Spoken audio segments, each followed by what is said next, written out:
ফিলিস্তিনের গাজা থেকে 2 মাইল উত্তরে কিবুটস এলাকায়। এখানে 1930 দশকের পোল্যান্ড থেকে আসা ইহুদিরা কৃষি খামার গড়ে তুলেছিলেন। ইহুদিদের পাশেই ছিল ফিলিস্তিনিদের আরবের বসবাস। সেখানে আরবদের কৃষি খামার ছিলেন। তারা কয়েক শতাব্দী ধরে সেখানে বসবাস করছিলেন।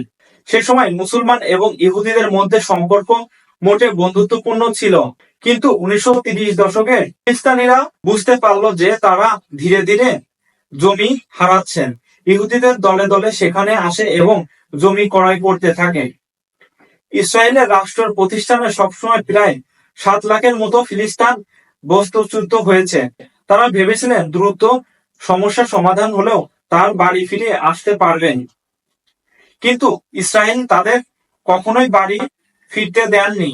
ইসরায়েলের সাবেক প্রেসিডেন্ট মিশন পেরাস বছর দশেক আগে বিসিবির সাথে এক সাক্ষাৎকারে বলেছিলেন, ফিলিস্তিনিদের কেন দশা হলো সেজন্য তাদের নিজেরাই প্রশ্ন করা উচিত। মিস্টার পেরেস বলেন, অধিকাংশ জমি ফিলিস্তিনিদের হাতে থাকতো, তাদের একটি আলাদা রাষ্ট্র হতো, কিন্তু তারা সেটি প্রত্যাখ্যান করেছিল। 1947 সালে তারা ভুল করেছিল। আমরা কোনো ভুল করিনি। তাদের ভুলের জন্য আমরা কোনো ক্ষমা চাইব না। 1997 সাল থেকে ইহুদিরা চেয়েছিলেন নিজেদের জন্য আলাদা একটি রাষ্ট্র গড়ে তুলতে। 1917 সাল থেকে 1948 সাল পর্যন্ত ফিলিস্তিনের ভূমি ব্রিটেন নিয়ন্ত্রণ করেছিল। 1917 সালের নভেম্বর তুরস্ক সেনাদের হাত থেকে জেরুজালেমকে দখল করে ব্রিটেন। তখন ব্রিটেন সরকার সিদ্ধান্ত নিয়েছিলেন যে ফিলিস্তিনের মাটিতে ইহুদিদের জন্য একটি আলাদা রাষ্ট্র গঠনের জন্য সহায়তা করবে।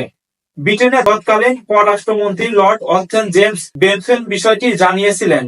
লিখেছিলেন, ইহুদি আন্দোলন নেতা ব্যারেন রথসাইল্ডকে তৎকালীন ব্রিটেনের পররাষ্ট্রমন্ত্রী সেই চিঠি বেলেফোর্ড ডিক্লারেশন হিসেবে পরিচিত।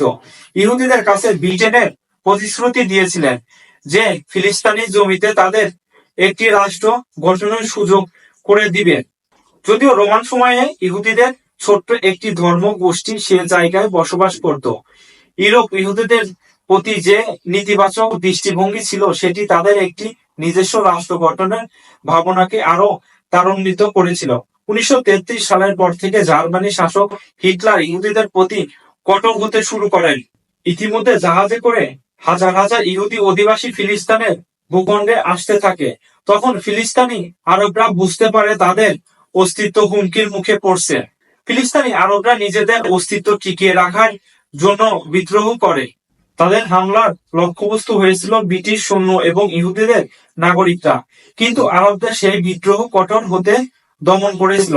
ব্রিটিশ সেনারা ফিলিস্তিনের উপর ব্রিটিশ সেনাদের এত কঠোর দমনপীড় চালিয়েছিল যে আরব সমাজের ভাঙনের তৈরি হয়েছিল। ইহুদিরা তাদের জন্য একটি আলাদা রাষ্ট্র গঠনের বদ্ধপরিকর ছিল। ব্রিটিশদের সহযোগিতায় সে অনুযায়ী তারা কাজে এগিয়ে নিচ্ছিল। 1930 দশকের শেষের দিকে ব্রিটেন চেয়েছিল হিটলয়ের নরসিং বাহিনীর বিরুদ্ধে মধ্যপ্রাচ্যে তাদের অবস্থান জেনারেল করতে। সেজন্য আরব এবং ইহুদি দুপক্ষের হাতে রাখতে চেয়েছিল ব্রিটেন।